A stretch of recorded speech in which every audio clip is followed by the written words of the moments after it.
Tata power grid company प्रशासन सह हाथ मिसाई जलऊ ग्रामर गोचर एवं पतित जमी को चंचकता सह नेबाकु चाहुछि। सेथिपई शताधिक महिला एवं पुरुषंक गणधारणा।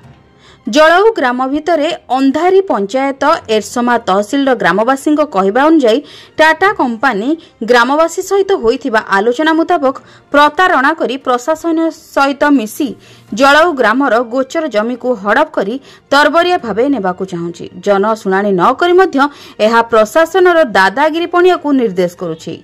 पतित हेउ कि गोचर एहा ग्रामवासींकर एहा बिना जनशुणाणी रे संभव कि ए आईन केबेठु प्रशासन तैयारी कलेनी। जो ग्रामवासी गोचर पतित उपरे निर्भर करुछंती, गुजराण मेंटाउछंती, गाई गोरु चराउछंती, प्रतिपोषण हेउछंती, एहाकु प्रशासन किभଳି भाबे टाटा कंपानी को टिकी देउछंती। एही ग्राम रे प्राय 300 रु अधिक गाई गोरु पालन करुछंती। 500 रु अधिक जनसंख्या।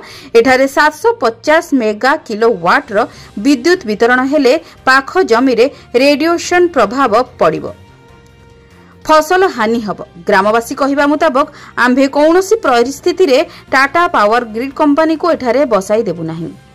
जगतसिंहपुर तीर्तोलु संतोष मल्लଙ୍କ रिपोर्ट, जन अधिकार लाइव।